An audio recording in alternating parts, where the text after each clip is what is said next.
Welcome to today's edition of the Rush 24/7 podcast.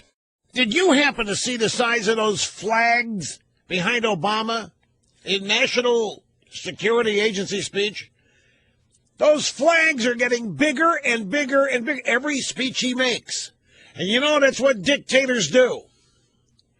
As our liberties and our freedoms shrink, the symbols get bigger and bigger and bigger. It happens all over the third world. You can see it. Live from the Southern Command in sunny South Florida, it's Open Line Friday. These dictator types and the pretend dictators, they just make the symbols bigger and bigger and bigger. So transparent. Hi, folks. How are you? You are listening to one of the top 10 most influential people in America, according to Forbes magazine, just out today. I am in the top 10 most influential Americans. Everybody on this list is from Hollywood. Spielberg is number one. Oprah's in there. I guess you have to say Oprah. I guess she does TV. Is she still on TV? Well, she's got that network, but is she on it? All right, so we'll call Oprah TV.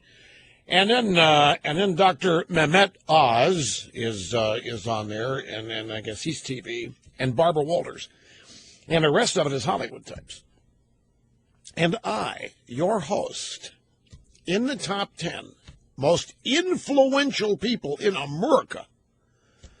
Greetings, my. That's another reason why they hate me. If you look at this list and who's on it and where they're from, I'm the biggest crasher that they've ever seen. And especially after 25 years of trying to change this, making a list the way these people look at, to me, it's a silly list. They take this kind of stuff seriously, and they look at it as a failed effort. Anyway, it's Open Line Friday, folks, and that means that when we go to the phones, you get to talk about whatever you want. It doesn't have to be the issues of the day. It doesn't have to be what's in the news. It doesn't have to be what everybody else is talking about. It can be, but it can also be about whatever you want to talk about. It doesn't have to be predicated on whether I'm interested in it or not, which is one of the rules that we have Monday through Thursday. Telephone number is 800-282-2882. And the email address, lrushbo@eibnet.com. It's another busy broadcast day where if I wanted to, I'm in over half of the audio sound bites today. I was discussed on Fox twice yesterday. Once on the 5 with my assertion Obama's a dictator. And then Megyn Kelly picked up on my observation of just how mean Bruce Springsteen is being to Governor Christie in this whole bridge closure thing. And she convened a debate about it, and they had a bunch of leftists on there, and the leftists think I got no right to call anybody mean since that's what I'm known for being. It's funny. So we've got that coming up. But the NSA speech that Obama gave today, I don't know if it's a favorite BS line, but it has to rank at the top. Obama, in addressing whatever he was saying, by the way, it was Limbaugh theorem on display. He showed up today as, I don't know what they're doing over there, but I'm going to get to the bottom of it, and I'm going to make sure that we don't spy on you as much.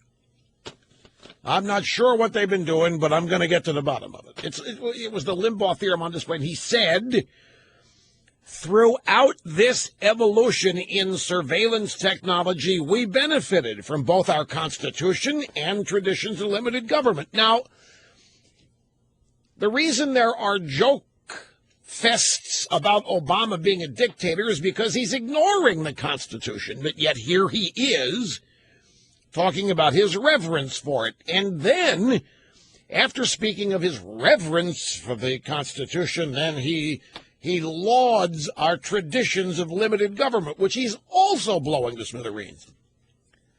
And It's the same thing that I mentioned yesterday. Obama showing up and talking about the tradition in America, that if you work hard, you can make it in America. That's always been the case, and that's what we continue to fight for today, which is absolute bunk. It's getting harder and harder and harder to work hard in America and have it pay off, precisely because of what he's doing to the location of that hard work, i.e. the private sector. So it was, in fact, I have to tell you, ladies and gentlemen, L. Rushbo, in the top 10 most influential Americans in Forbes magazine. I'm losing track. I'm trying to keep track, but I think I'm losing ground here. Which scandal is Obama trying to distract us from now with this speech today on the NSA? Because you know he doesn't think this is any big deal. This is just an opportunity.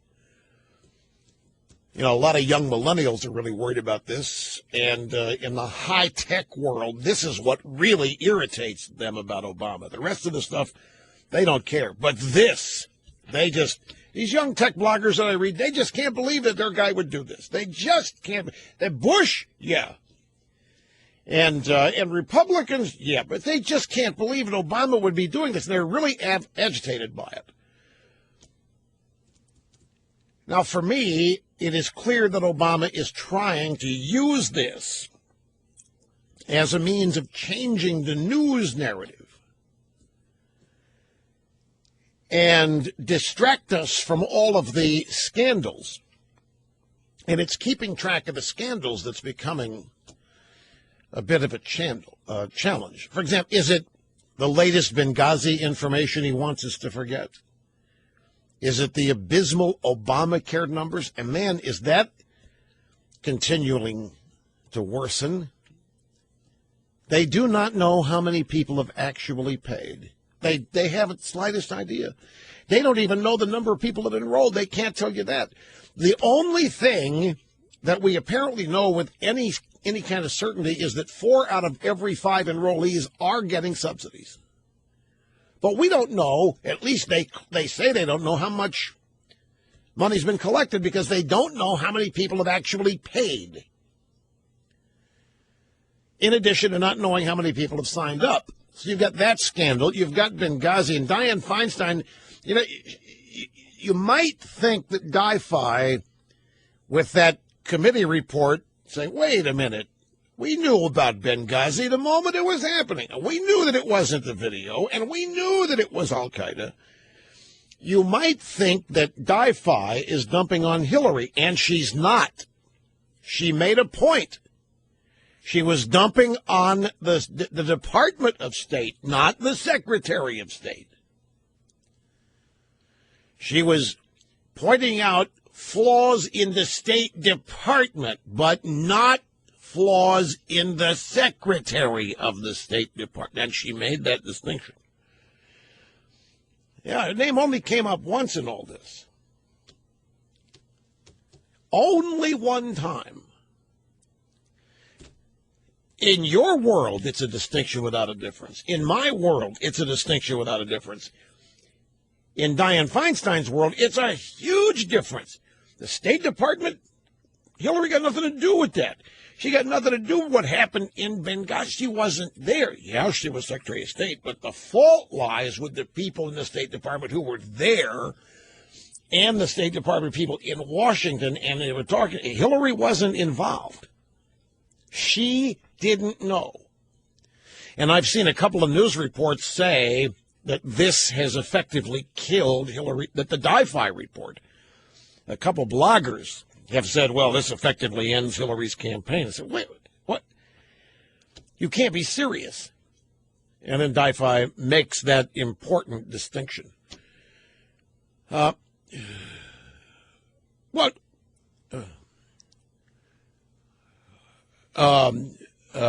What'd you say? I'm the only.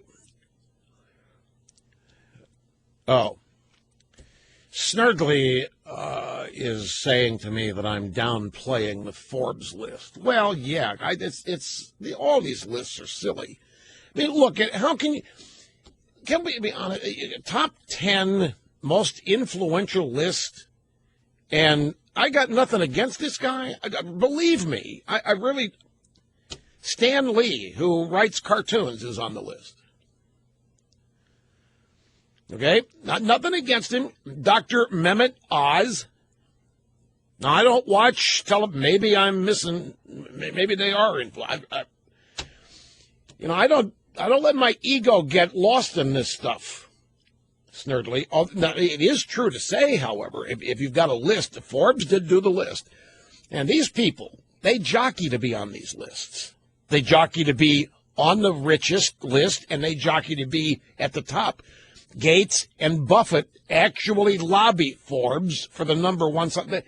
When I was growing up, what I was always told was that it was the epitome of classlessness to talk about how much money you earned. That's just the way I was raised. And I'll tell you a little secret, folks. When I first learned I was going to be on that top 100 Forbes financial list, I was really conflicted because of the way I've been raised. Everybody in my view, you just don't talk about that. You don't tell other people. You don't brag. You don't ask other people how much they adjust. It's just something that you don't discuss. Not if you have class, not if you have manners. Well, but they called and wanted to know. They had this number, and they wanted me to confirm that they were right. So that means I've got to. So what I did was, I called Steve Forbes, which was the name that they gave him on Saturday Night Live. I called Steve Forbes because he was editor of the magazine, and I said, "Look, your reporter is calling me here and asking me if the number they have for me is right." And because I liked Forbes, not the list, not the mag, but I admired Steve, and I knew Steve a little bit. I'd been to dinner over at their magazine headquarters and so forth. So I was literally seeking his advice, not as an editor of Forbes, which he was, but just, a human being to human being, conservative to conservative. And I asked him, what should I do here? I mean, I'm not, I don't want to dish your reporter, but I've been raised. I think you should answer the question. So his journalist hat was dominant in that conversation. But I didn't. I said, I'm sorry. I'm not going to confirm or deny it. You find out however you wish, and it's up to you whether you put me there. Because I have never taken a step personally to be on that list or out of it or what have you. Can't any of them. They're going to write what they want to write. So I've always looked at those lists as, I know whether they're right or wrong. So now this list is, by the way, it's published. It's in Forbes, but the only paper that has referenced it so far is a UK independent. And if you read the text of the story, you will not see my name. They only mention the top 5 in the story, but they've got pictures of everybody in the top 10. And my picture comes up first. People are going to think I'm number 1. Because it says 1 of 10, and my picture comes up first. That's a picture taken in Pittsburgh, sideline Steelers. I remember the picture. It's a Getty picture. But I'm not mentioning the Texas story, so it's Spielberg and then Oprah. I don't have a list in front of me. Spielberg, Oprah, Stan Lee's on it, Dr. Oz, Barbara Walters, Ron Howard. But it's movie people. It's movie people. I am the only one on the list, not in television or pictures of any. Well, okay. Here, this is the way to look at the list. I think this is the right way to. If you look at that list and who's on it's people involved in pictures, television and movies. I'm the only guy not involved in pictures, so you can say that it is a list that the low information crowd go, yeah, and somehow I'm on it. That's crossover. And I am the only person specifically, quote unquote, politically oriented. Now, the Hollywood people are all politically oriented, but in a disguised secondary way. Still, I don't know how the criteria is. I didn't read the story to find out what the criteria is. But I don't know. The fun part of it for me is that the people who take these things seriously are going to look at that and they're just going to get ticked off like crazy. Because they've done everything they can to make sure that I do not make lists like that. Anyway, you think I've lost my place, but I haven't. Snerdley wanted to get this list discussed, so I was reacting to him. But I'm telling you, Obama going out talking about this NSA scandal, I guarantee you it is to distract people away from all these scandals. You've got Obamacare, you've got Benghazi. What else? The IRS and the Tea Party. I mean, folks, it is incredible the number of scandals or the improprieties that are taking place from government down against and to the people. It could be that it's disguised or an effort to disguise the economy in whole, which is also, I think you could actually call the economy one of Obama's biggest scandals of all. We're into year 6 of this. Even if Obama were trying to grow the economy, there's enough time gone by for an honest person to assess this is not working and change it. And he's not done that. And that's why I think the U.S. economy also ranks as an Obama scandal. And we got some audio sound bites about all this and what the president said, if you want to hear them. I'm not crazy, actually, about hearing them again. But it seems that Obama wants to give control over the NSA's phone data collection to a third party, but he doesn't know who. Maybe a blue ribbon panel will be appointed to figure out who is going to be in charge of vacuuming up all the phone data. All right, folks, the Forbes list that I'm talking about is not the top 100 wealthiest celebrities list that you're thinking of. I've had a bunch of people, wow, you moved ahead of Trump on the rich. It's not this is a new one. This is the top 10 most influential celebrities list. Not the top 100 or the top 40. The top 10. And on it, I am called a personality. The others are called celebrities. It has nothing to do with money. Zip, zero, nada. It's something to do with some outfit that ranks more than 6,000 people based on 46 attributes, and that's how they get to the top 10 most influential.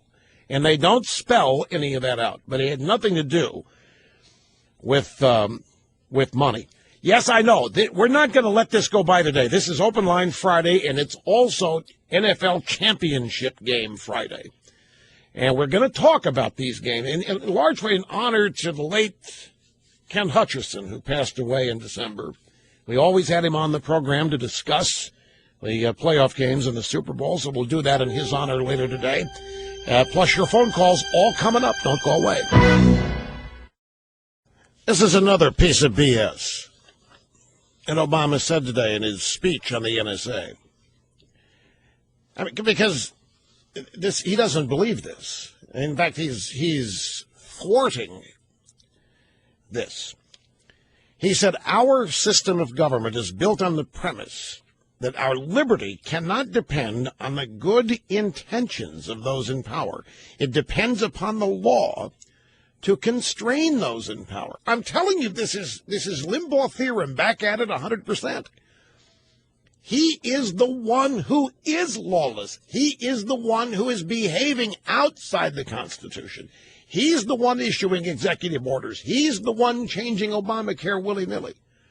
And he's the one, and his party, by the way, which seeks to be judged on their good intentions and not their achievements. We're not supposed to judge the welfare state on its failure. We're not supposed to look at the 40-plus year war on poverty, 50 now.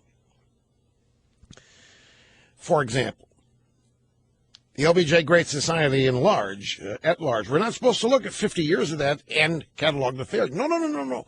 We're supposed to count on the good intentions of the people responsible.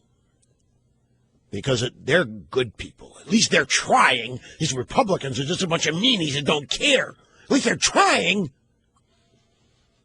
So, I mean, this is 180 degrees out of phase. This is Obama describing exactly who he is not.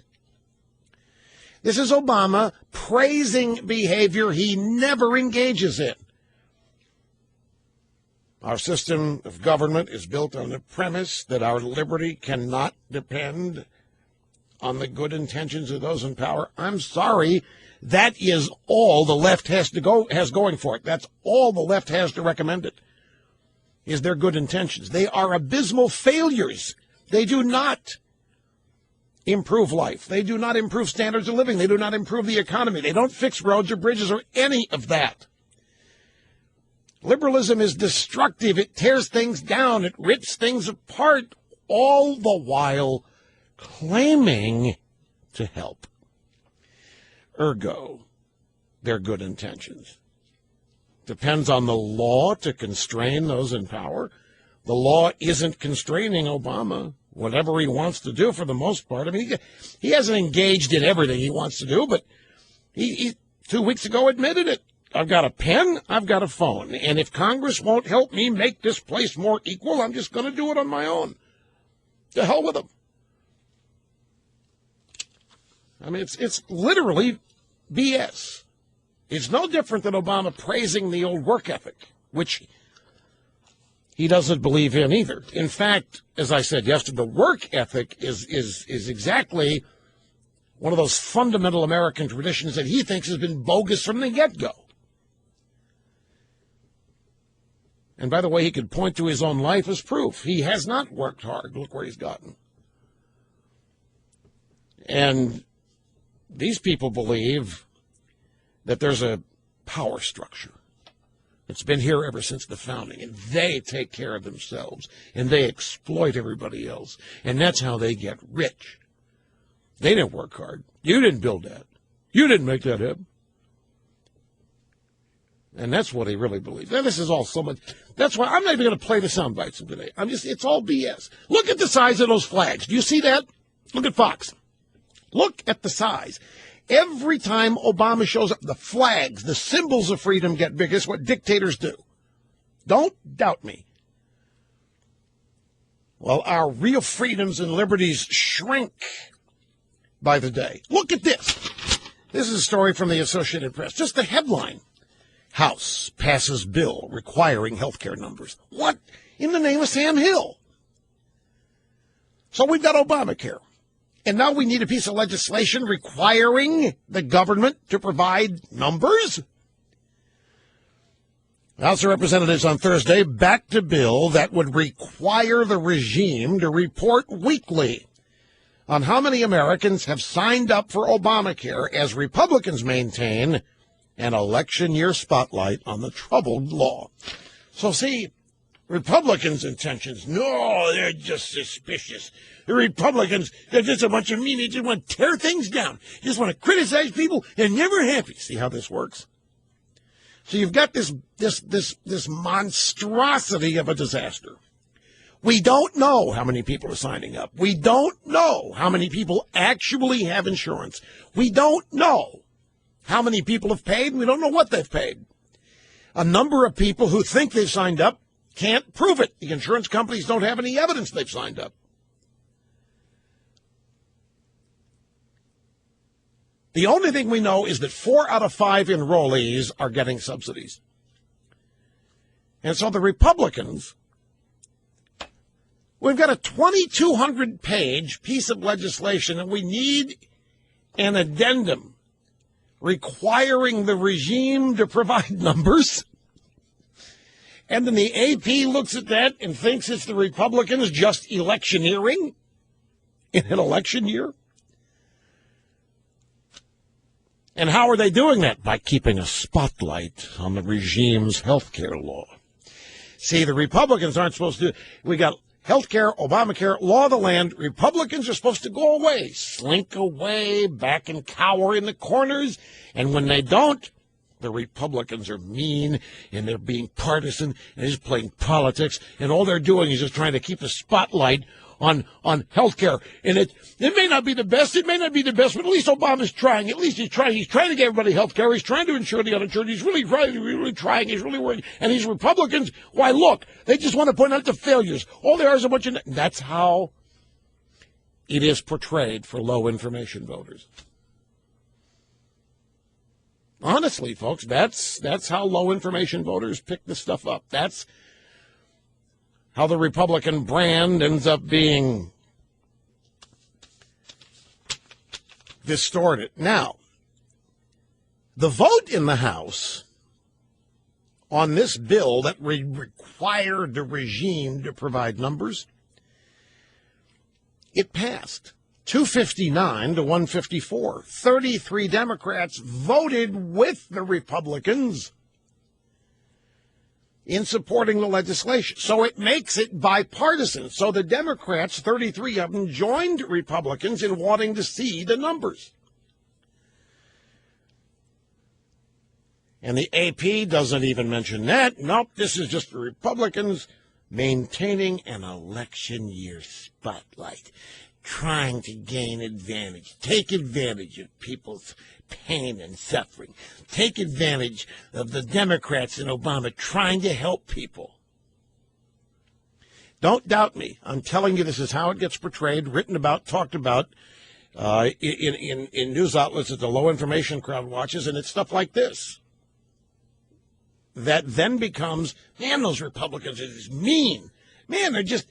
all they do is argue. All they do is, they never agree on anything. They just never work with the Democrats. They never do it. This is exactly how that happens. As I say, I've got Obama's sound bites in this thing. I'm not going to play it, but I do want to play Michael Hayden. Grab number 19. This is on the Today Show today. And a co-host, Savannah Guthrie, spoke with the former NSA and CIA Director Michael Hayden, a Pittsburgh guy, big Steelers fan.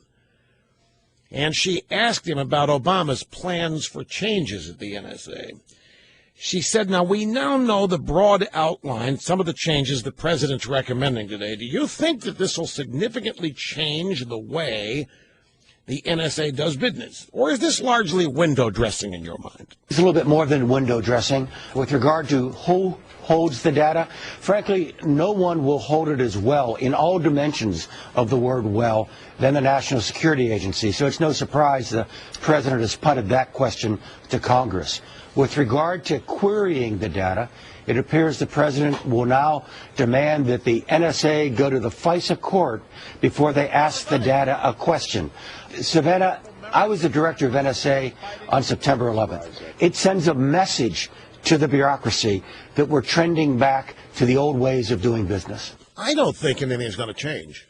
Now, Hayden is saying, that okay, we're going to go back to pre-9/11 days where we were handcuffed. I mean, that's what his point is. I think this is all smoke and mirrors. I don't think there's going to be a fundamental change.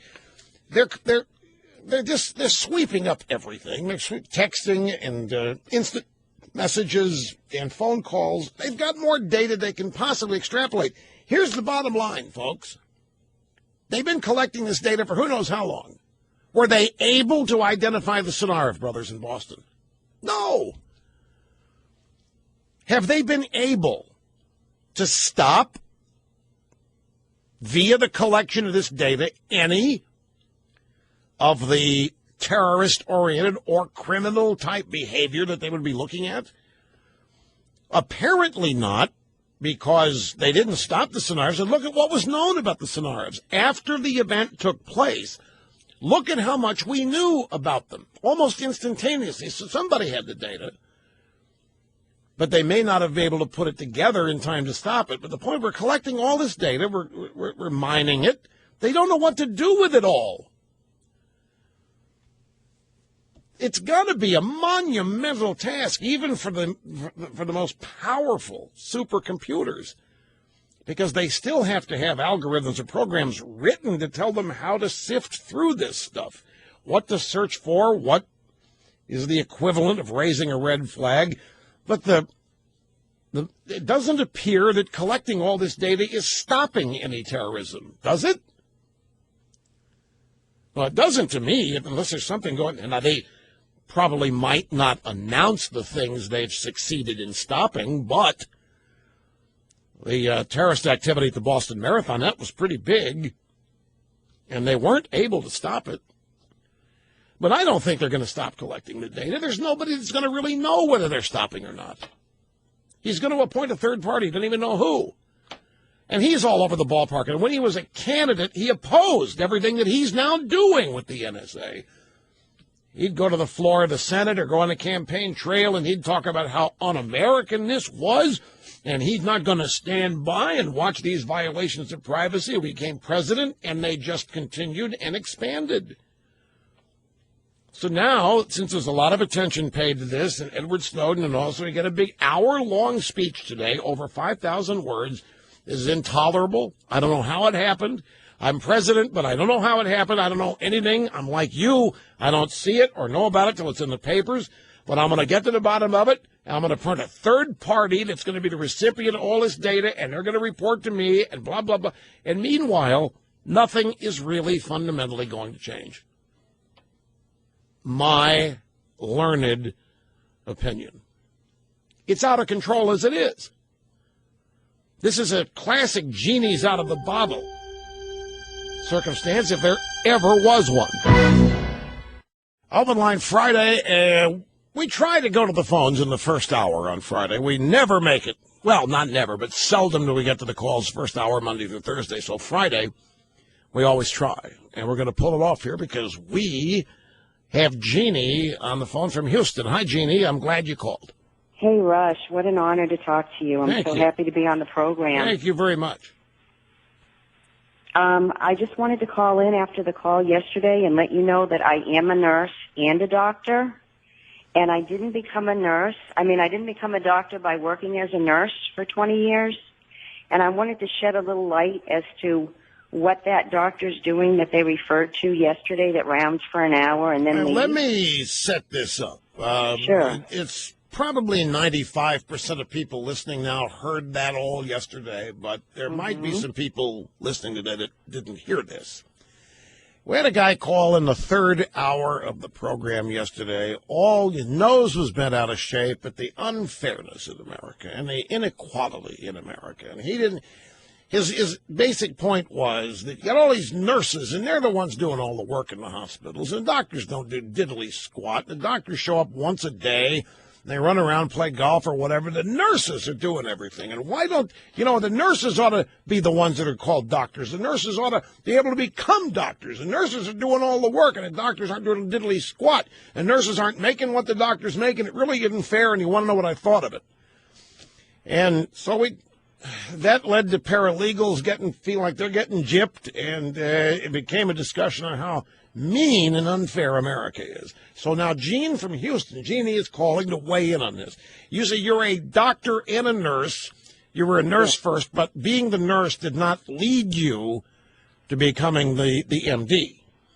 No, there are two different ways to treat the patients. The nurse is at the bedside, but as far as making patient care decisions, that's a little bit different. So, for instance, that doctor that maybe comes in the nursing home for an hour a week, the rest of the time you run your own practice, which is maybe 60 hours a week. You have to see patients that are in the hospital or in the nursing home before or after your regular practice.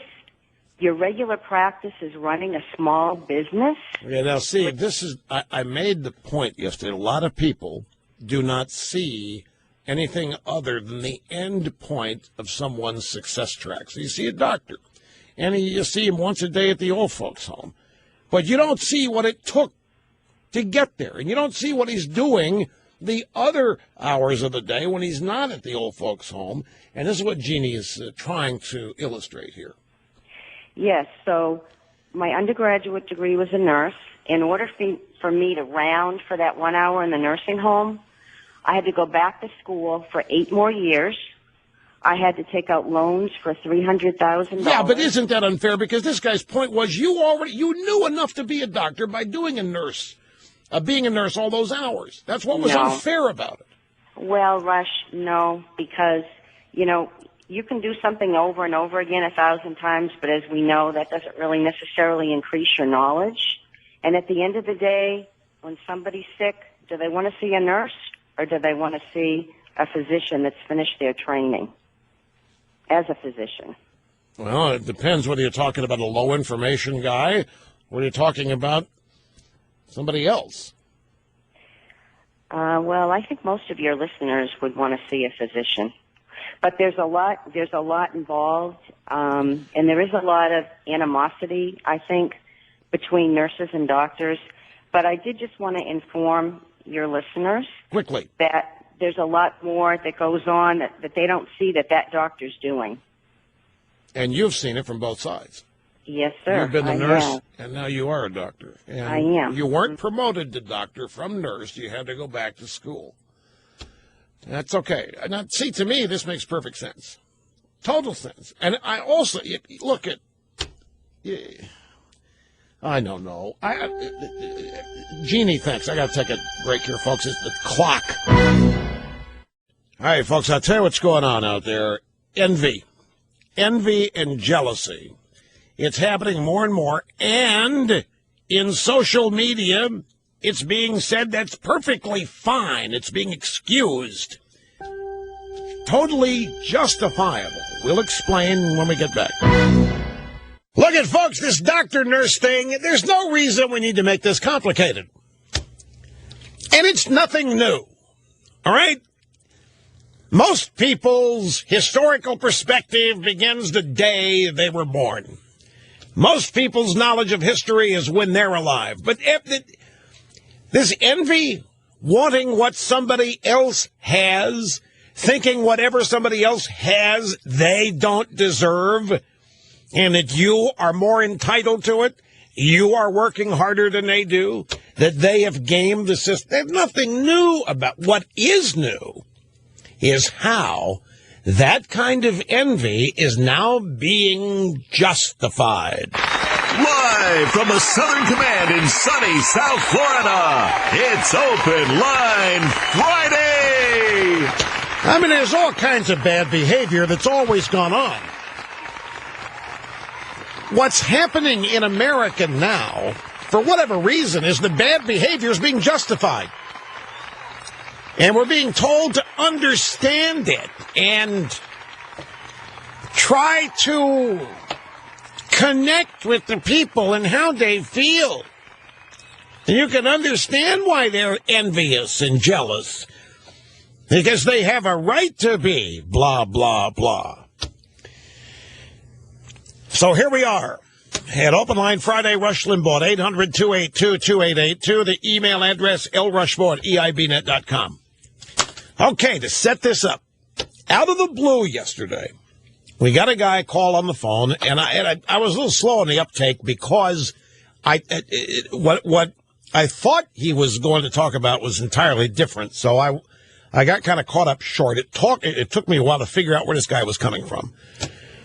He starts out by saying he's a bit conservative and so forth, but there was nothing conservative about what he was talking. He was whether he knew it or not, he was advocating pure socialism. And he was upset. The time I stripped everything away, this guy was upset that doctors don't work very hard and get all the money, and nurses are doing all the work and don't get jack anything.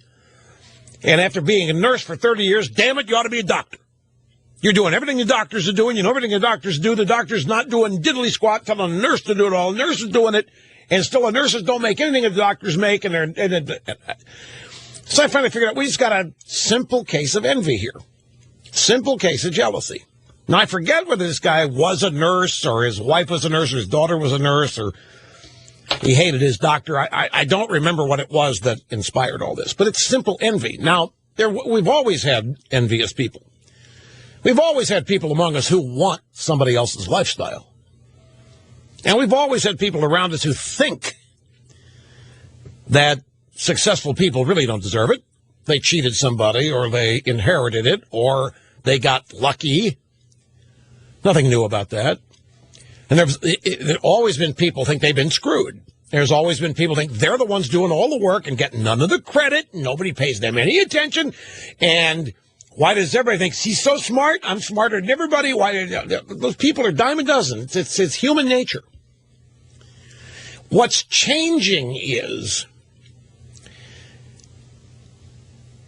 the envy and the jealousy, we're now being told, is understandable. And it may be justifiable. And it may be legitimate. And this entire proposition, shall we say, is explored in a piece in the New York Post, America's ugly epidemic of social media envy. And it's by Carol Markowitz. When did envy become okay? I'm constantly hearing or seeing not very guilty admissions of being jealous of a friend for, say, something on Instagram, whether it's eye-rolling at a friend's exotic trip, snarking on someone's great seats at the ball game, or commenting about an acquaintance's restaurant every nightlife. Jealousy is in. Have we become a culture of green-eyed monsters who, in the parlance of hip-hop, hate on our friends and acquaintances for all they have, and we don't? Maybe it's social media. Study after study shows that our jealousy spikes with our use of social sharing sites. That's what she says here. Study after study shows that our jealousy spikes, increases, as we use social media. People who know take more luxurious vacations than you do. People you know.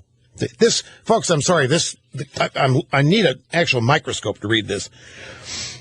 People you know take more luxurious vacations than you do. Their relationships are closer and more loving. Their children are better behaved and cuter. And the evidence is right there on the web because they're posting pictures of all of this. University of Michigan study released in August found that the more people use Facebook, the worse they feel about their own lives. Now, if I might, this was one of the major concerns I had when all of this social media exploded. Now, because there's two things happening. One is this endless quest for fame. Everybody is just telling everything about themselves. They're not protecting any privacy. They think that's what fame is. They want everybody to know who they are and what they think and where they've been and where they are and where they're going and how long it's going to take them to get there. And people are tweeting and four-squaring. Yeah, I'm 10 minutes away from the restaurant. I'm 5 minutes away. I just got here. Where are you? All this is happening. Real time. Social media. The second thing about social media is everybody lies.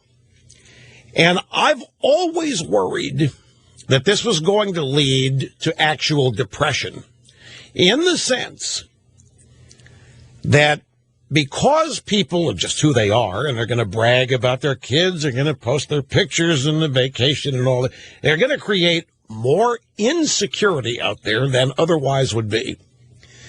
They're going to create illusory lifestyles. People are going to brag about how well they're living and how much fun they're having. Wouldn't it may not be, but it's going to look legit because it's there. They get pictures of it and they're writing about it, and it's going to create all this insecurity and jealousy and envy. And it appears this is happening. And now, again, what's noteworthy about this is that all this jealousy and envy is somehow okay now.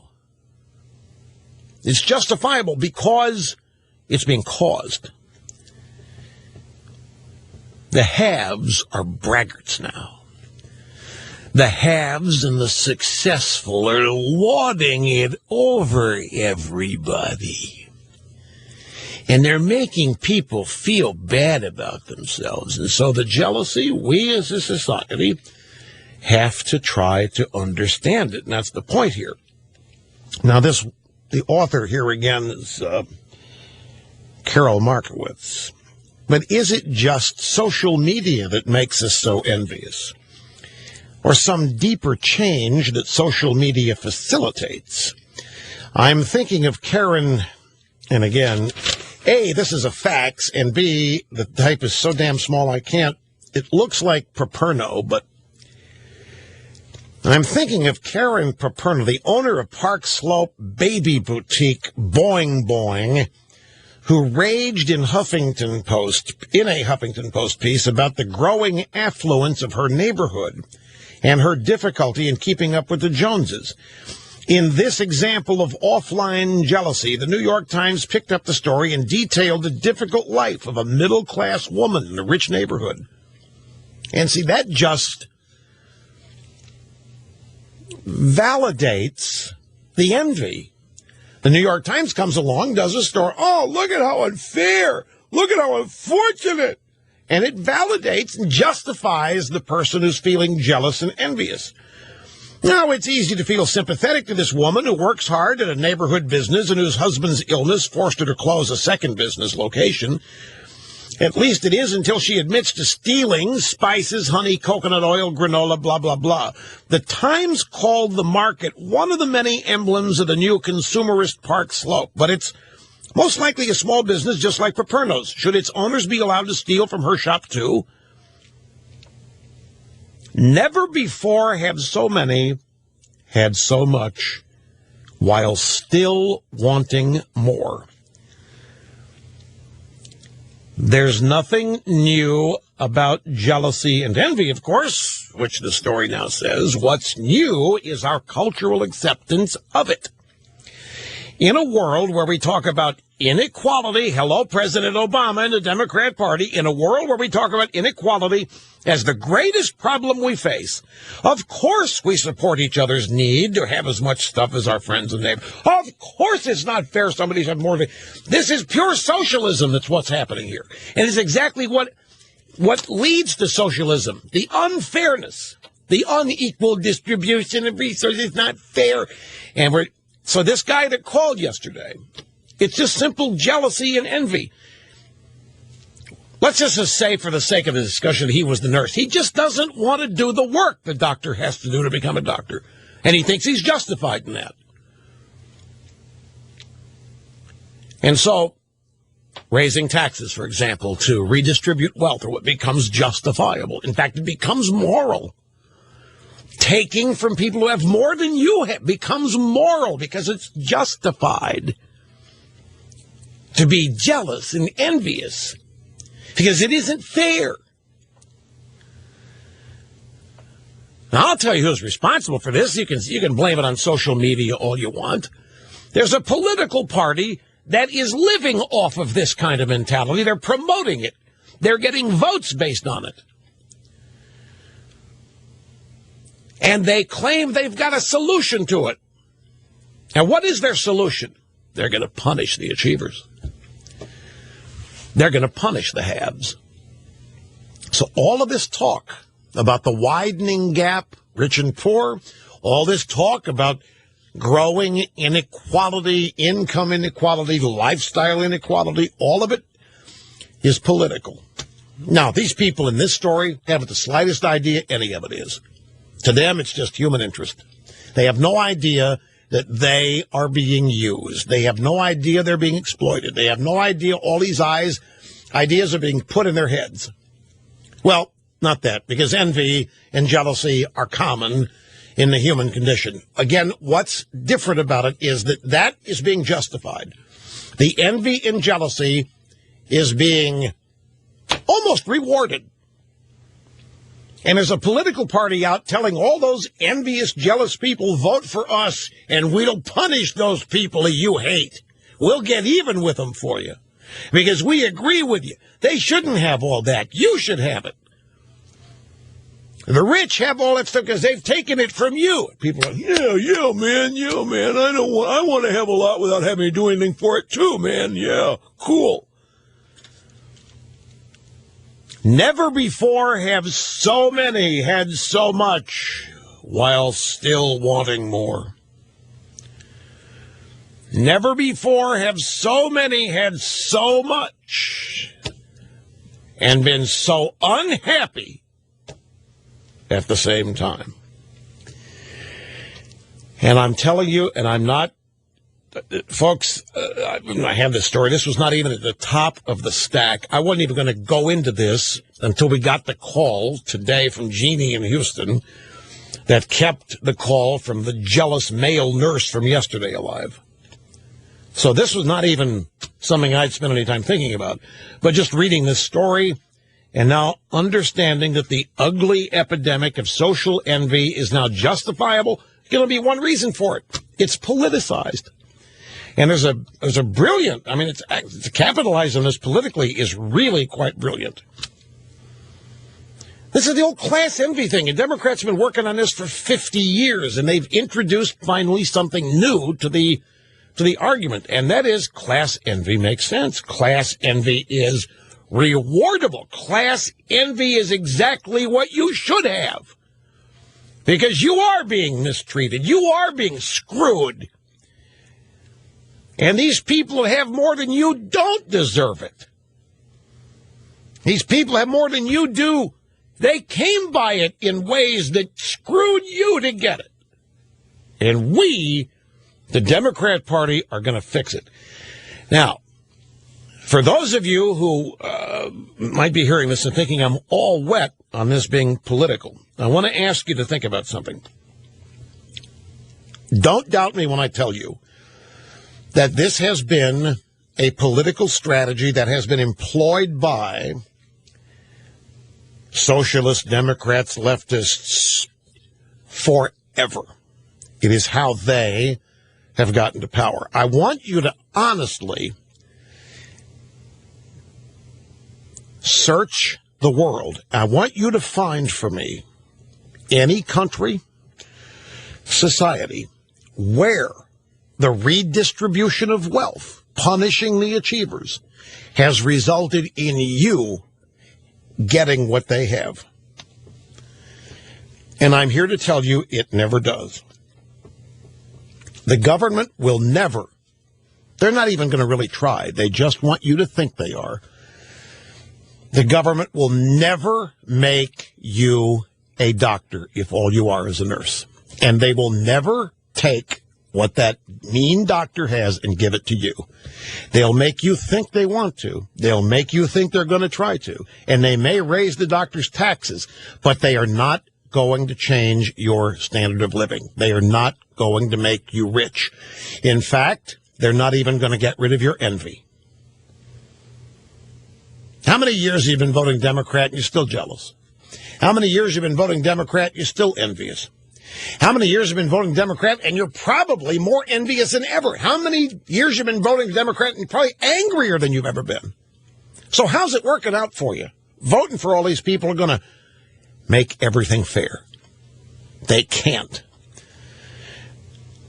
They're not even really trying. What they're doing is making everybody poorer.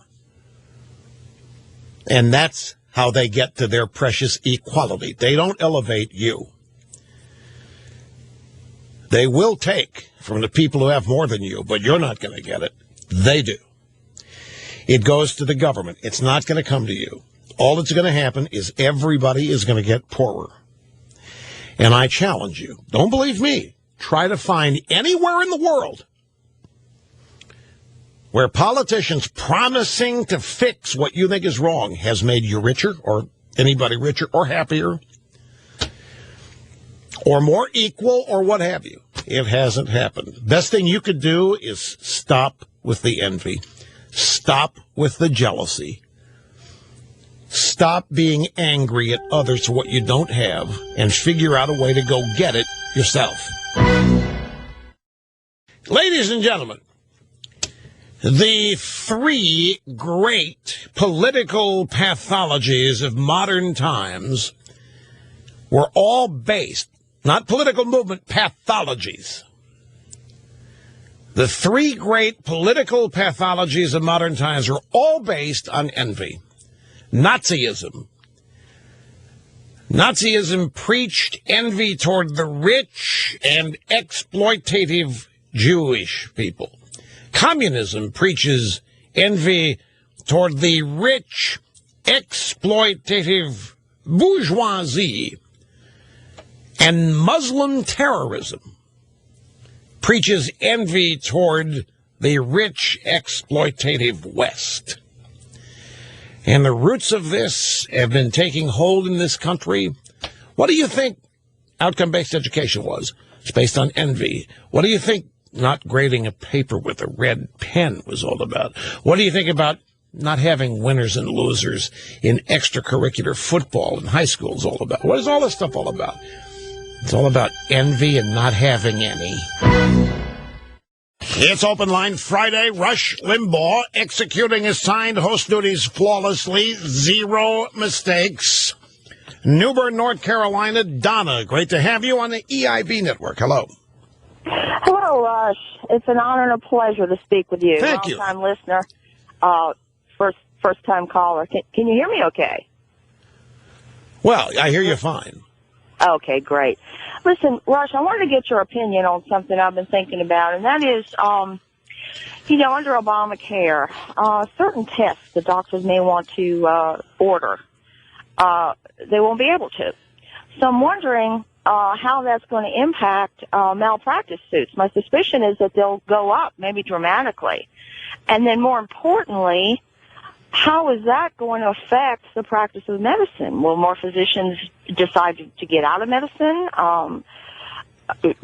paying exorbitant malpractice fees? I just want to get your thoughts on that. I haven't heard anybody talk about that. Well, your theory on the malpractice, let me see if I understand what your theory is. Okay, so Obamacare mandates less testing. We're going to do fewer mammograms for women under 40 because the statistics say it's a waste of money and a waste of time.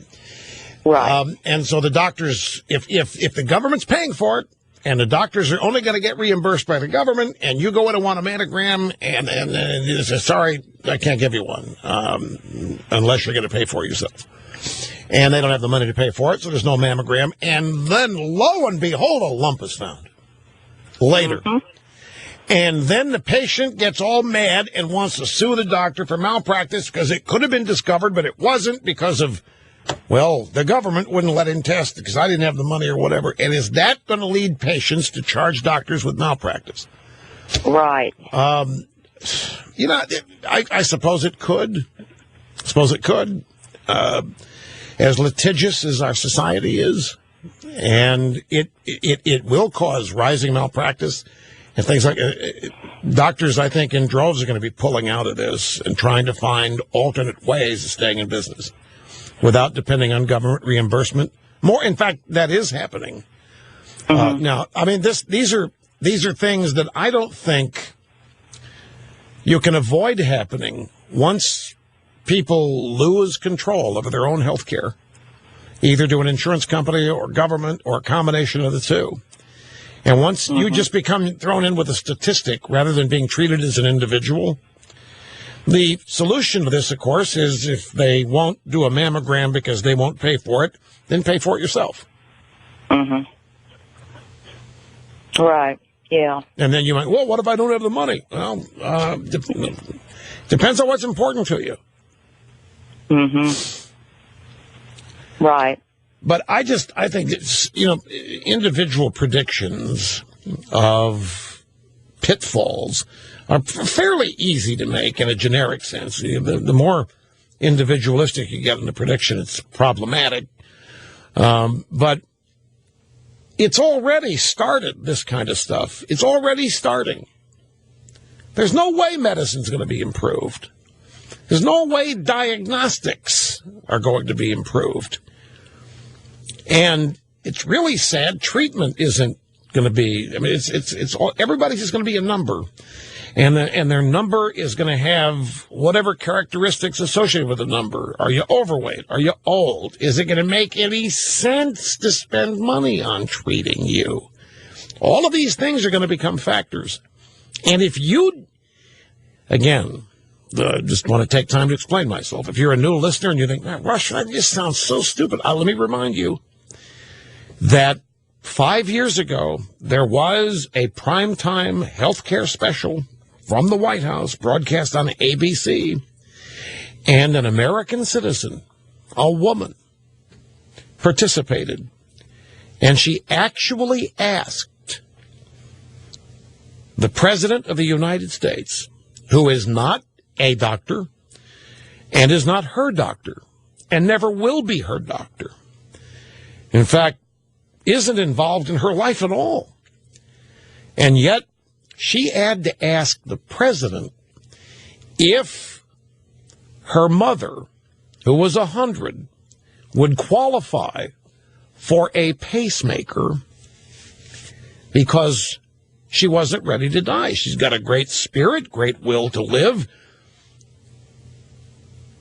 I've told you this story countless times. I couldn't believe what I was watching. That an American citizen is asking any president, not just Obama, any president, well, what about my mom? Well, under your plan, will my mom get a pacemaker? And then, President, no, we're not going to factor things like spirit, will to live. Those are too nebulous. We can't do that. And he said there are going to be a lot of circumstances where it's just going to be better for everybody. Maybe even your mom, just to here, take the pain pill and try to have as pain-free remainder days as possible. So if folks, if you think that the premise of her question is kind of cockeyed, don't. This is where we're headed with this stuff. You believe that an American citizen asking the president if her mother can get a pacemaker? I mean, once we've gotten to that point, you want to talk about freedom and liberty? Why should you have to ask the president whether your mom can get a pacemaker? Why should it be up to you, your doctor, your mom, and, if you need to, your insurance company? Well, what does a politician have to do with that? And so that's all I'm saying. You're not going to be an individual. You're not even going to be a human being. You're going to be a number, and you're going to be a set of statistics. And it's going to be a financial question. Is it worth the money to keep you alive? So is it worth the money to give you a test? And your doctor's going to say, look, I can't. Government says I can't give you a test. You're not showing the proper statistics that would indicate you're at risk here. So I'm not going to give you a test. Now, whether that leads to malpractice, I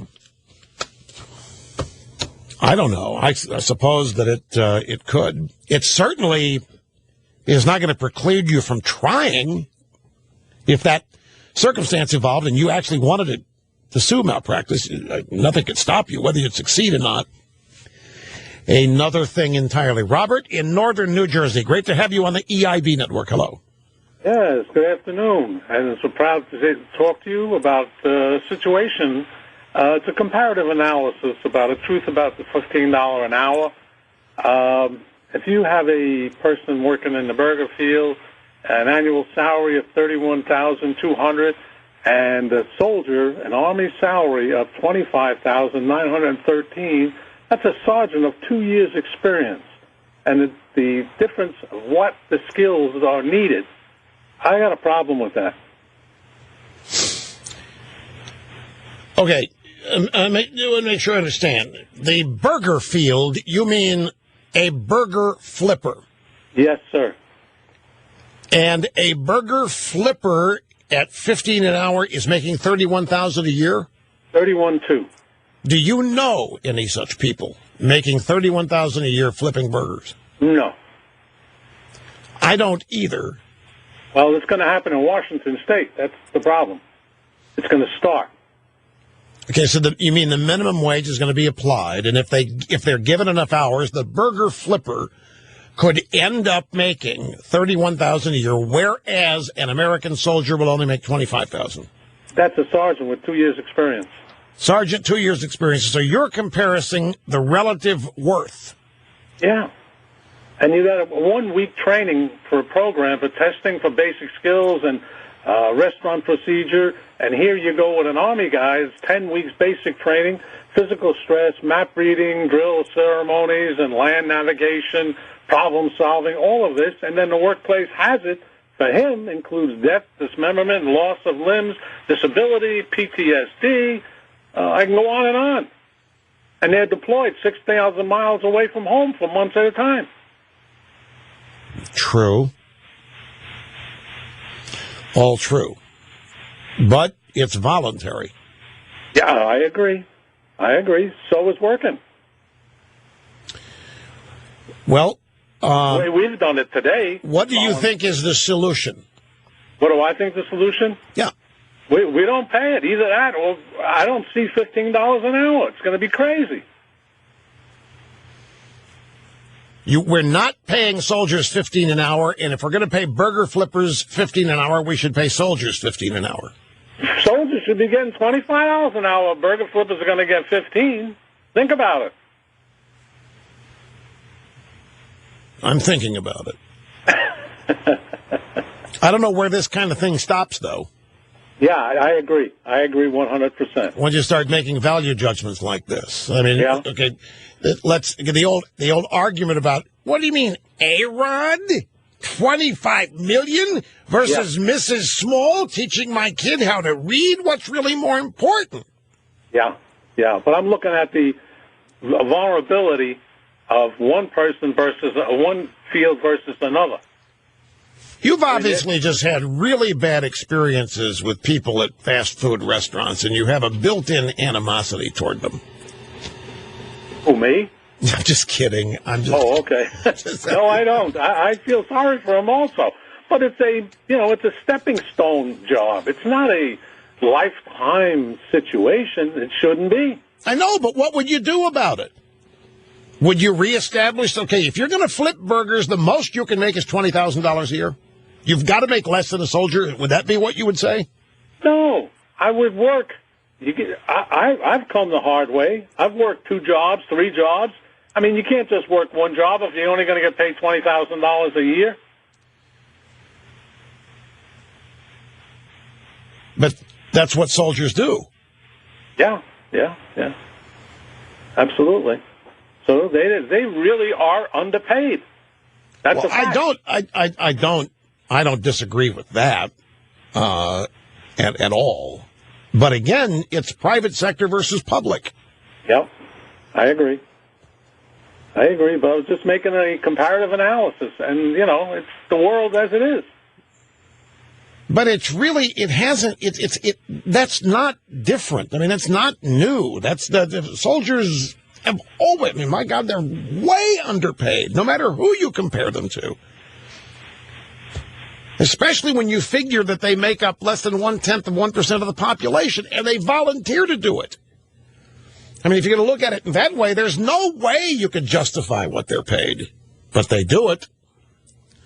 The burger flipper thing, that's just social activists and community organizers intimidating the fast food industry. Is all that is. They're not being paid what anybody thinks they're worth. They're being paid what they have to pay them to keep acorn off their back. Anyway, I know there's injustice everywhere out there. That you can go nuts thinking about it. And this is one of the reasons, by the way, why we here always have had such great respect and reverence for people in the military and honor them every which way we can. And it's because they volunteer knowing everything about what they're getting into. They volunteer for it. That's why I cringe when these people are made fun of, impugned by the left. They're criticized. They make the choice to join the military, and the left will say they do that because America's economy sucks. There's nothing for them, or they're a bunch of dumb hayseeds in the first place. And the only way they can get an education because America's so unfair. And I've never understood why put them down. Except the left considers the military the focus of evil in the world, but it's not something that's really brand new. Appreciate the call. Quick timeout. Back with more after this. Don't go. Etiquette experts are confused, ladies and gentlemen. Right here it is in the Washington Post. Guests attending. I mentioned this yesterday. There's a big gala birthday party, 50th birthday party for Michelle Obama tomorrow night in the White House. And guests have been told to eat before you come. And the etiquette experts contacted by the Washington Post think that this is cheap, it's rude, and, well, they don't think it's rude, but it's curious. This is, it's a little different than what people are used to. How's that for putting it delicately? Joked Lizzie Post, the great-great-granddaughter of Emily Post and the co-author of Great Get-Togethers, Casual Gatherings, and Elegant Parties at Home. They're being nice. This is rude. Big gala 50th birthday party. This is not like somebody's 32nd birthday. 50th birthday at the White House. Eat before you come. And I'll tell you why. It's because the Obamas are tightwads. They can't use taxpayer money. Well, they are. They can't use taxpayer money for this. That's why they're doing this. You know, I just got through during the break. CNN, these media people are such, I don't know, suck-ups. I mean, I don't know how these people have self-respect. So they're doing this. Michelle Obama redefining what it means to be 50. What do you mean redefining what it is to be 50? And then they had pictures of her in some nightgowns. Not nightgowns. Ball gowns and, you know, dressed to the nines and whatever, holding up her AARP card. Now, what in the hell is she redefining? This is just pure suck up. And these are journalists doing this. I don't have any problem with her turning 50, but what trend is she setting here? Except throwing a party with an invitation. Oh, by the way, eat before you come because we're not serving you anything. Michelle Obama redefining. It's not, folks, don't misunderstand me here. I'm commenting on the sycophant, the pure suck up of the media here. It's so blatant, it's so unprofessional, and it is sickening. These people are not kings and queens, for crying out loud, and they're certainly not redefining anything, at least not for me, not in a positive sense. This is... Okay, we got some audio sound bites. They feature me, and that's why I waited until the third and final hour. Because, as you know, I do not like to make this program about me. And half of the sound bites today are about me, such as TV anchors in L.A. telling me that global warming is responsible for the fires out there. In the newscast. Meeting and surpassing all audience expectations every day. Il Rushbo and the EIB Network on Friday. It's live from the Southern Command in sunny South Florida. It's Open Line Friday. Right on. One big, exciting, busy broadcast hour remains on Open Line Friday. And the telephone number, if you want to be on the program, is 800-282-2882. Email address, lrushbo@eibnet.com. I'm sorry, folks. I have to guard against this. When it comes to Obama and the Democrats, I don't even think it is cynicism. I was going to say I'm a natural cynic. It's not cynicism. It's reality. Now, let me explain this. I have been reading some of the shall we say, some of the learned reaction to President Obama's speech today about changes in the NSA surveillance programs of the American people. And one of the things that I guess is taking hold out there is we got to be very careful not to be critical of President Obama when he was a candidate. Because it's natural that a candidate would take political shots at a sitting president and then become president, and the responsibilities totally change, and it's only fair to judge a president as president, but to go back and to compare what he said as a candidate. Now, the reason this is being done is because when Obama was just a senator, he was just laying into Bush and the NSA at every chance he got about how rotten it was to spy and how this was so outside the Constitution and it was not legal and it was government getting too big. And now that Obama's president, NSA's doing more spying on Americans than it ever has, and it's sweeping in more data than it ever has. And Obama went out there today, and here's more conventional wisdom. He went out there, and this was a tough balance that he had to strike because he's got to protect the American people. And he's got to balance doing everything he can to protect the American people with protecting their privacy and their civil rights. And it's a very, very difficult thing for a president to do. And I said, what? We're dealing with a total hypocrite here, in my view. Now, and this is where it may sound cynical, and this is where it is crucially important for people to understand what a politician's ideology is. Obama loves having this power of spying on people. Folks, I don't think spying on people is what's going on here. I don't think they're listening to your phone call to find out, what you're doing that may be breaking law. I don't think they care. I think this is data collection on enemies. Domestic enemies. That's who these people are. They're not stopping terrorism with all of this data that they're collecting and all the collating they're doing and all of the metadata. They didn't stop the terrorism at the Boston Marathon, the Tsarnaev brothers, and they had all the data. They didn't. I don't know that either they couldn't, which is most likely, because they probably couldn't put it all together. It's just so much damn data. It's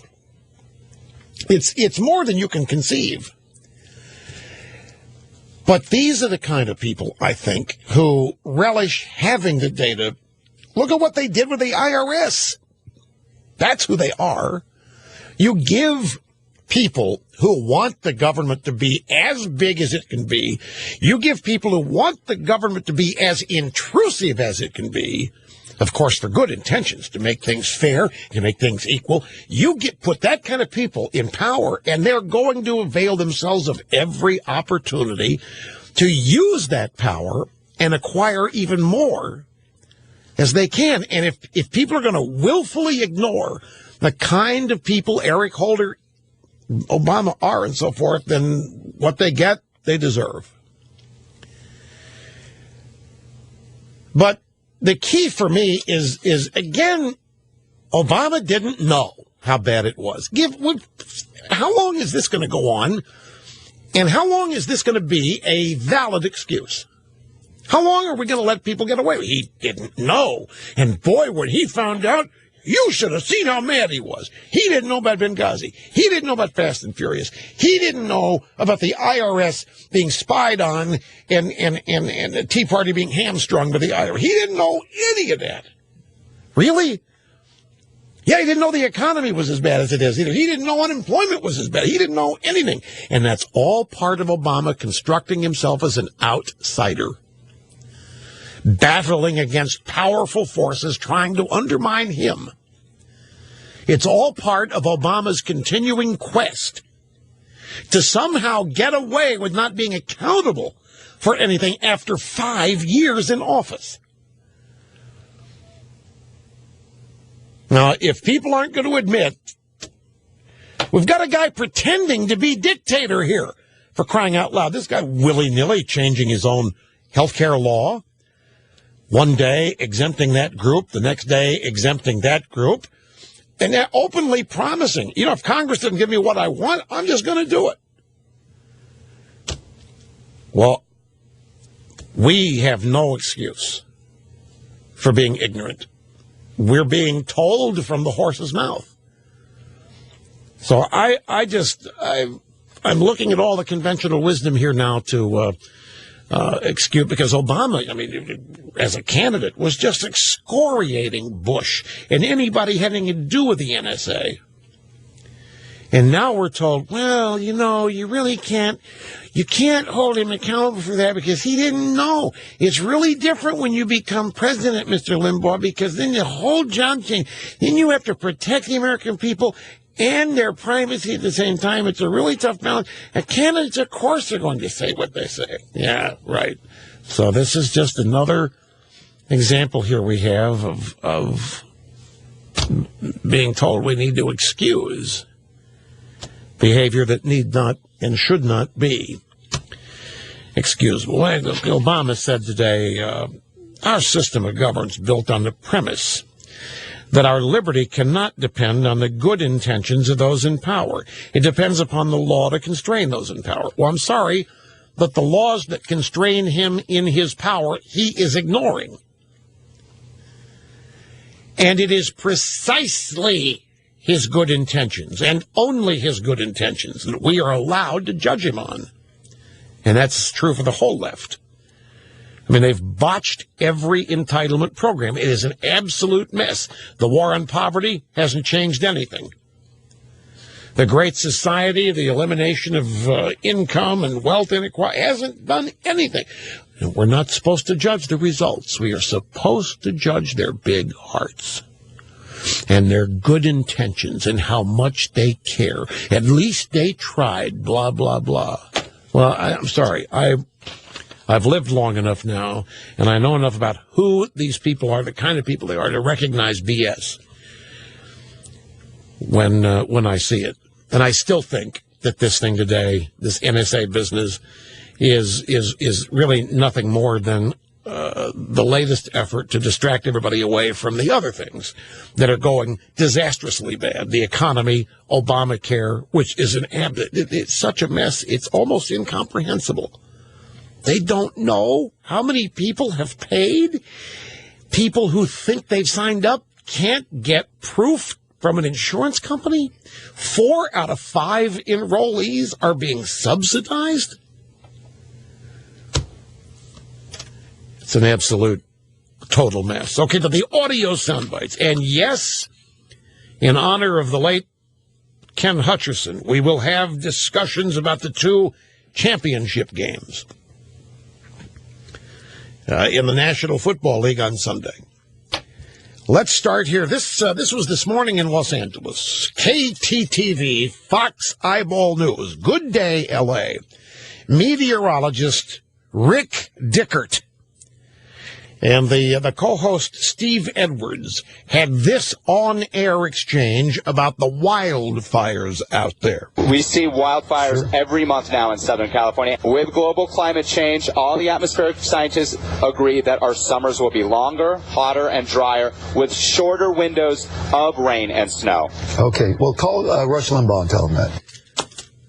Is that not great? And they're doing a bunch of BS about mythical global warming in the midst of the coldest winter anybody can remember. And fires now every week and bigger and better than ever. And make sure to tell Rush Limbaugh. I was reading one of my tech blogs today. Let me see if did I print it out? I think I did, and I might.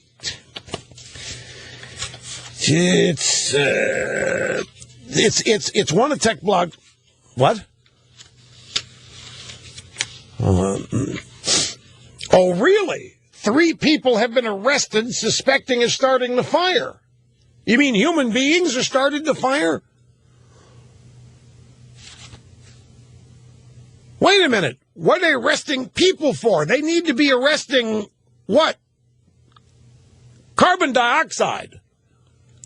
They're arresting human beings for start. That's right. CNN says they've arrested 3 people for starting the fire. But the L.A. guys, Rick Dickert and Steve Edwards, just said that it was global warming. They got to let those guys go. They didn't start the fire. L.A., it was on TV today. Global warming started them, and every other fire. And Rick Dickert and Steve Edwards said so. KTTV, Fox Eyeball News. Somebody call them. Tell them to turn on CNN. 3 human beings have been arrested for starting the fire. This global warming thing, this is another, it's another timely illustration of how the left works and how they've succeeded here. So you have these two robots, essentially, these LATV guys. They're global warming. They're not even curious about it. They don't even challenge the belief. They just accept it for whatever reason. And they actually end up saying things like global warming starting fires. Never mind, they've arrested 3 guys that started the fires. They really do believe this stuff. And if they're young enough, that would be the explanation. They've heard it ever since they first started learning things as students. So I was reading my tech blogs yesterday. As you know, it's my hobby. Read them every day. And I came across a tech blog called Gizmodo, which is the tech blog of the Gawker guys.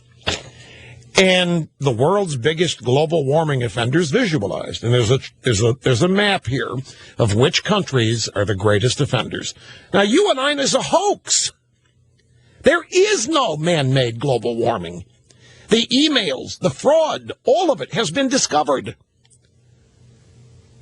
Doesn't matter. To these people, the science is settled. They believe everything the UN tells them. They believe everything the government tells them. They are dutiful little children of socialism. The government is the final authority. The government never lies. The government is totally benevolent. The government is always looking out for them. The government is the final authority. Any government. The CHICOM government, the United States government, the United Nations. They're never questioned. New calculations show that the U.S., China, Russia, Brazil, India, Germany, the U.K. responsible for more than 60% of the global warming between 1906 and 2005. Now, I'm telling you, people that read this they're also going to accept it as gospel. So here you have an individual who claims to be able to prove that those countries are responsible for more than 60% of the global warming in a century. Unquestioned. The data provided by the UN. Unquestioned. Whatever happened to youth rebelling? Whatever happened to youth challenging authority? Whatever happened to that? Now, these are the biggest slaves to whatever governments say, to whatever the United Nations. It's generally frightening, in a sense, at how totally manipulable these young people are. They have been totally manipulated, and they furthermore are arrogant about it. They think that they understand the science and that they are the experts, and that nobody who believes, that people that don't believe this are idiots, stupid, or worse, or what have you. And they're the ones who have no curiosity. They're the ones who have no suspicion that they might be being misled. Anyway, if you look at the map, every country here is color-coded according to its contribution. And while they maintain here in the text of the story that U.S., China, Russia, Brazil, blah, blah, if you look at the color coding of the map, what you'll see here is that the capitalist countries of the world are the great offenders. And the communist socialist countries of the world are doing the least damage. The United States is orange. UK and Germany are red. India is orange. Japan is orange. And orange and red represent the greatest offenders. Here, let me... China, that's the point is, China's the leading contributor to greenhouse. China is leading the world in pollution. China, if there's anything to this, China's the greatest offender. There's the map. And this is what every young little tech blogger reader is going to see. United States, UK, Germany, India, and Japan. What do they all have in common? They are all capitalist, leading capitalist economies. Look at that. They're the ones responsible for 100 years of it. You can barely see China and Russia on this map. They're barely contributing anything to it. And this is how the left creates mind-numbed robots. Arrogant and condescending mind-numbed robots who are in their late teens and early 20s and who believe this stuff like it's their religion.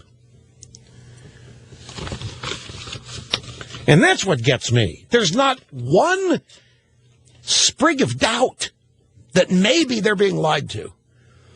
There isn't one speck of thought that maybe they're being manipulated. There isn't one bit of idle curiosity about why maybe they would be manipulated. And when they hear the solution, we need to make our country smaller. We need to grow the government. We need to raise taxes. And we need to slow down our economy. They applaud it. It's entirely an education problem. And never mind that in 1974, everybody was worried about the next ice age. And that was in the 100 years that these clowns claim that all of the global warming took place. Now get this on these wildfire arrests from Fox News. Glendora Chief Tim Staub said the men were trying to keep warm, and the wildfire appears to have been an accident. They were freezing. The people that started the California fire, they were cold. It was cold, and they were trying to stay warm, and they started a fire, and it got out of control. It was an accident. They're just trying to stay warm because they were freezing. Ladies and gentlemen, we have even more news now on who it was that started the California wildfire. Once again, from Fox News, Glendora Chief Tim Staub said the men who started the California wildfire were simply trying to keep warm, and the wildfires appear to have been an accident. And so, global cooling is actually the problem. Somebody call Rick Dickert and Steve Edwards at KTTV, Fox Eyeball News in L.A., because they think global warming started all of the L.A. wildfires. Global warming's responsible. They wanted me to be told.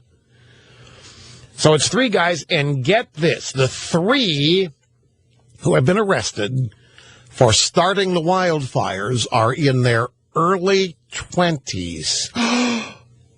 And at least one of the three who started the fire is homeless. No. Say it ain't so. Because, you know, the homeless, when we have a Democrat administration, the homeless are saints. So a freezing homeless guy in his early 20s is one of three people who started the fire because they were freezing. They wanted to get warm in the middle of global warming. To the audio sound bites. You remember earlier this week, We played for you a soundbite of Bruce Springsteen mocking and making fun of Governor Christie on the Jimmy Fallon late night show on NBC. I made the comment that I thought it was a pretty low rent thing for Springsteen to do. And the reason we played some soundbites of Governor Christie himself after Hurricane Sandy. It's actually kind of sad if you want the truth about it. Christie was going on and on and on about what a life-changing thing it was for him to talk to Bruce Springsteen. Springsteen's the greatest guy in the world. And President Obama called Governor Christie from Air Force One, and Springsteen was with Obama on Air Force One. And Obama put Springsteen on the phone to say hi to Christie. And Governor Christie, I mean, it was like meeting God, and that's how he described it to people. And he said, you know, one Jersey guy, that's great, but two Jersey guys working on Hurricane Sandy, there's nothing can stop us. Governor Christie has been to 127 Bruce Springsteen concerts. Governor Christie is a huge fan. Governor Christie loves Springsteen. And according to Governor Christie, it was it made him cry. It made him cry. He was so happy, so moved when he finally got to speak to Bruce Springsteen. He melted. He was so happy. And he told the world this. And yet there's Springsteen making fun of him in a parody of his song Born to Run on Fallon's late night show, talking about having to take a leak, but he can't because he's tied up in Governor Christie's traffic jam in Fort Lee, New Jersey. And I thought, how rude is this? This is downright mean. And I thought it was an example of some pretty low character for Springsteen to do this. I know he's more affiliated with Fallon and NBC politically and this kind of thing, but Christie,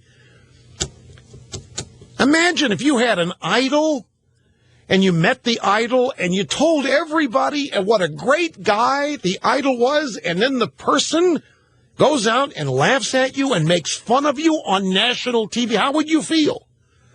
Well, anyway, I described all this. And Megyn Kelly did a segment on it last night on her show, The Kelly File, on the Fox News channel. And she had as her guest, or one of her guests, a columnist from the Daily Beast by the name of Kelly Goff. And here's how, this is Megyn Kelly setting it up. Rush Limbaugh did not find it so funny. Governor Christie loves this guy. 127 different concerts he's attended. And he's mocked. He's made fun of. He can't be a real fan because he's a Republican. You can only be a real fan and friend of somebody like Springsteen if you're a Democrat. And even then, for only as long as they can use you. Now, that's what she played, but I had made the other points that I just shared with you. So now, in the next bite, you will hear that I am not allowed to take the moral high ground like this. I'm not allowed to say the things I said about Springsteen and Christie. No. Megyn Kelly speaking with Kelly Goff, whoever that is, from the Daily Beast. She said, Rush pointed out that Governor Christie's a huge Springsteen fan. Actually talked about how he cried. He cried the first time he talked to Springsteen after Hurricane Sandy. If he actually felt a connection with Chris Christie or felt moved by the tears that Christie felt upon speaking to him and all the concerts he'd been to, why would he have done this? Why would he have gone out and lampooned and made fun of and laughed at Governor Christie? He's suggesting that there's a coldness here. And the reason that this is okay to do is because Christie is a Republican. Megyn, first of all, Rush Limbaugh's the last person who should be taking the moral high ground with anyone. I mean, that's a little silly. What do you mean? He can't point out meanness when he perceives it? Well, when that's what his image is largely built on. I mean, we don't have to get into so the he can no longer even comment on somebody being mean to another person? I think it looks disingenuous and a little silly. Really? So in this lunatic's mind, my image is what, mean? I'm only the politest talk show host on the radio. Mean? So therefore, anyway, you hear it why. It's like if you haven't served in the military, you're not allowed to talk about the defense budget. And so I'm not qualified. I can't talk about this because my image, according to her, is largely built on being mean and name-calling. See, you can't make fun of liberals. They're above it. You can't make fun of people in a Democrat Party or on the left. They are above that. You can't tell jokes about them. You can laugh at Chris Christie all day. You can make fat jokes about him. You can make fun of him because he's a Republican who likes Bruce Springsteen. You can make fun of him because there's bridge thing. You can do anything you want with Chris Christie, but don't you dare talk about Hillary and any aspect of her appearance. Don't you dare. Don't you dare make any comment about Michelle Obama and her sizable or whatever. Don't you dare. There aren't any Republican comedians because they're not allowed. And so Megyn Kelly turned to, who's this guy? Defense attorney Arthur Aidala. And Megyn talking to Aidala about this. This is the guy that defended, I think, LT in that. Not doesn't matter. I'm just trying to tell you who he is. He's bald-headed lawyer on Fox Comedy. It's a little overreaching. No one says they're best friends. Rush said Christie has seen Bruce all of these times. He never said Bruce was a big supporter of Christie. Oh, come There's on. not that mutual friendship. Is that how he treats his fans? Probably best-known fan? May I have 20 seconds? I guess so. Jimmy Fallon is about to step into the biggest shoes on television, right? And Springsteen is helping him. He launches a month from tonight, or last night. That is not in dispute. The dispute is whether Springsteen should have said, I'd love to help you. Let's pick a different target. But the words weren't mean. It's about a guy who's stuck in traffic who's got to take a leak. Right. Well, okay, so now they weren't even making fun of Christie. Now, all this was helping Jimmy Fallon launch his show, where he is replacing Leno.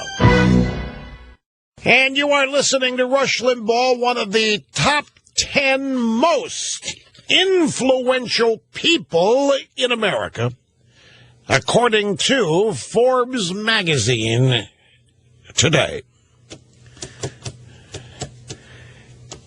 And I have no idea who Kelly Goff is, but I was just told that she was an intern for Hillary Clinton.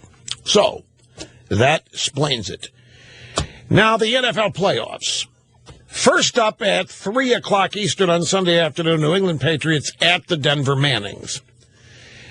And there's a story in the Boston Globe today by Dan Shaughnessy. Why does Peyton Manning get less respect than Tom Brady?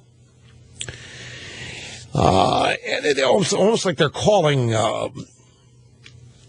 Peyton Manning the Wilt Chamberlain of football. He's got all of these records, but very few titles. He's won 1 Super Bowl. Brady's won, I think, 3 and been to like 4 or 5. I forget the numbers. And the story is really about the myths of the Brady and Peyton comparisons, because they don't play against each other.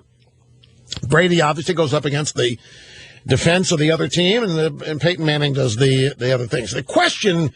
It's a fascinating social media question. Why does Peyton Manning get less respect? And I think it's Indianapolis versus Boston. It's Northeast versus Midwest in terms of media coverage. Number one, and there's other extraneous factors, but this really comes down, as it always does, to the game. And the weather is not going to be a factor. It doesn't look like. Almost 60 degrees in Denver on Sunday afternoon. The Patriots, it's an amazing team. They are as adaptive as a championship team as I've ever seen. Brady doesn't have any receivers. And he's got Danny Amendola, he's got Julian Epstein, but the big guns are hurt and out or in jail.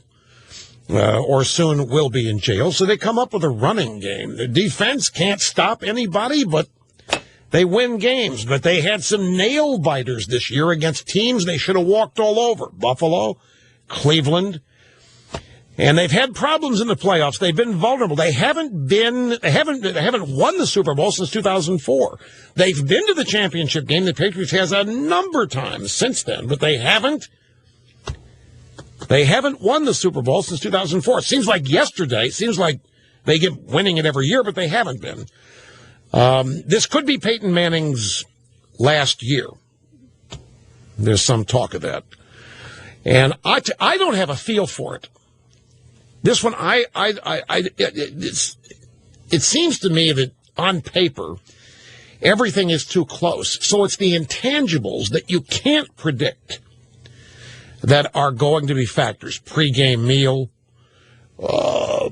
any distractions, too many autographs, too many requests for pictures that make players mad before the game starts. It could serve as a distraction. Is a New England flight going to have a lot of turbulence and make the players upset? All these intangibles you cannot possibly. Is Brady going to have an off day? Is Manning going to have an off day? Those are the things that you can't predict. On paper, it seems like it'd be tough to pick. What is the line? I haven't even looked at the line. HR, do you know what the line in this game is? Yeah, New England getting 4 points. So basically, the home team gets 3. So New England plus 4. Okay, that means that the smart money is on the Patriots to win this thing. Not handily, but you've got a home team underdog from the betting standpoint. I don't know how you pass that up. Home team dog in the championship game. However, that hasn't held true either. So, 4 hours ago, 5.5 points. Okay, so money coming in now in Denver, which is the idea. Well, I go with the home team. The odds are with you 60%. You go with the home team. Same thing in Seattle, even more so.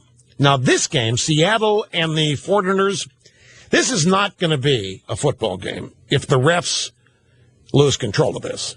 And they lost control of the 49ers and the Carolina Panthers. That wasn't a football game. That was a back alley brawl.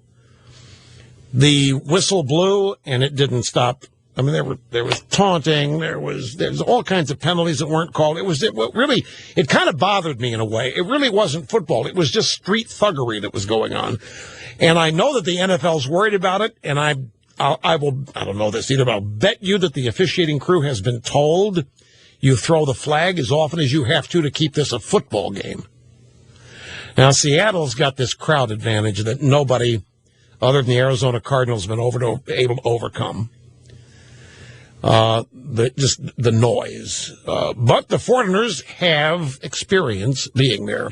And the 49ers are a street team, too, when they have to be. So neither of these teams are going to out-tough the other. And neither of these teams are going to out-intimidate the other.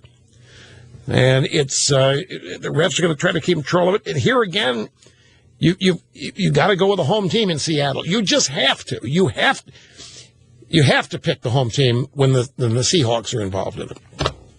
Plus, I don't know if you know this or not, Harbaugh, the coach of the 49ers, his wife really got on him for buying his slacks at Kmart. He buys $8 khakis that are pleated, and his wife is embarrassed over his lack of fashion sense. He needs to be wearing flat-fronted slacks and get rid of the pleats. And he won't do it.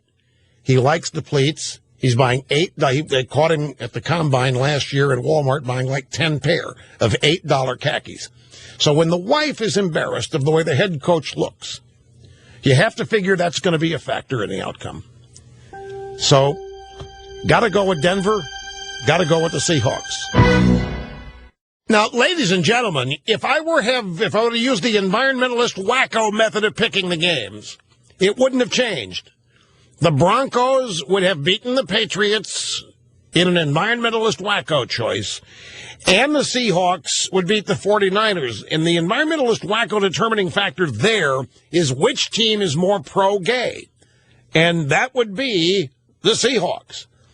So, either way, environmentalist wacko or straight up picking, the outcome of the picks, identical. We'll see you on Monday.